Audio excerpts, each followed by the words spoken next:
Hello everyone, তো আজকে আমি আপনাদের জন্য আবারও একটা অন্য ধরনের রেসিপি নিয়ে হাজির হয়েছি। এটি হলো নর্থ ইস্টের ভীষণ জনপ্রিয় একটি পদ। কোনো রকম তেল বা মশলা এই রান্নায় ব্যবহার করা হয়নি। ভীষণ হেলদি একটা রেসিপি। তাহলে চলুন শুরু করি।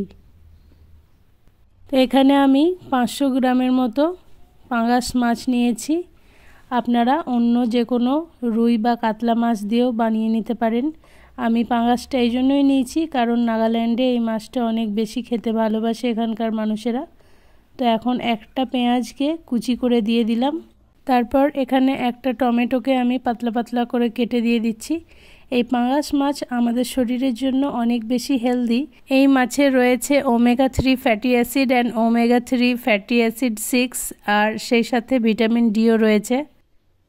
এই ফিশ বয়েল রেসিপিটা অনেক বেশি ঝাল ঝাল হলেই ভালো লাগে, এই জন্য কাঁচা লঙ্কা 2 টুকরো করে দিয়ে দিলাম। এখন অল্প একটু আদা রসুন থেতো করে দিয়ে দিচ্ছি। এটা খুব বেশি ফাইনলি পেস্ট করার দরকার নেই, একটু এইভাবে থেতো করে দিয়ে দিলেই হয়ে যাবে।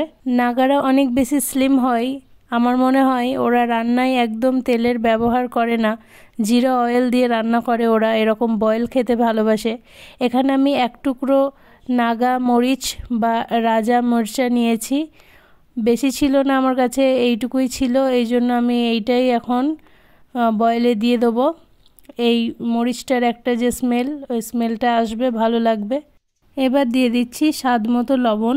আজকাল মানুষের শরীরে এত বেশি রোগের কারণ হচ্ছে এই তেলের জন্য। বেশি অয়েলি খাবার আর মশলাযুক্ত খাবারের জন্যই বিভিন্ন রকম সমস্যা দেখা দেয় আমাদের শরীরে। এই যে এটা হলো ফার্মেন্টেড ব্যাম্বু স্যুট। এই ফিশ বয়েল রেসিপিতে এই জিনিসটা দেওয়া হয়, কিন্তু আমি এটা দেব না, আমি এর পরিবর্তে জল দেব। আমার হাজব্যান্ড খুব দারুণ একটা কথা বলে যে রান্নায় প্রতিদিন বেশি তেল মশলা দিয়ে রান্না যেন না করি, কারণ এই রান্না বান্না এই খাবার দাবারগুলো তো আর একদিনের নয়, প্রতিদিনকার, তাই না? তো এখানে আমি বেশ কিছুটা জল দিয়ে দিলাম যেন এটা বয়েল হতে পারে। লিড কভার করে দিয়েছি। এবার আমি গ্যাসের ফ্লেমটা অন করে দেবো। ফ্লেমটা মিডিয়ামে রেখে এটাকে আমি এখন মিনিট 20 মতো বয়েল হতে দেব। তো এই যে দেখুন খুব সুন্দর করে বয়েল হচ্ছে, এইভাবেই এটাকে মিডিয়াম ফ্লেমে রেখে বয়েল করতে হবে। জলটা মোটামুটি আরও একটু কমে আসবে। আমি এখন হালকা হাতে নাড়াচাড়া করে দিচ্ছি, কারণ মাছগুলো খুব বেশি নরম হয়, যেন ভেঙে না যায়, এই জন্য হালকা হালকা করে আমি মিক্স করে নিচ্ছি। আর এমন অবস্থায় কিন্তু খুব সুন্দর একটা অ্যারোমা বের হয়ে আসছে। এই যে কাঁচামরিচ, নাগামরিচ, এগুলো থেকে খুব সুন্দর একটা স্মেল আসছে। মাশাআল্লাহ মাশাআল্লাহ। রান্নাটা দেখতে একটু সাদামাটা লাগছে জানি, তবে বিশ্বাস করুন এই রান্নাটা কিন্তু খুব সুন্দর হয়, খেতে খুব ভালো লাগে। তো আমি নাড়াচাড়া করে আবারও ঢাকা বন্ধ করে দিয়েছি যাতে জলটা আরও একটু রিডিউস হয়ে যায়।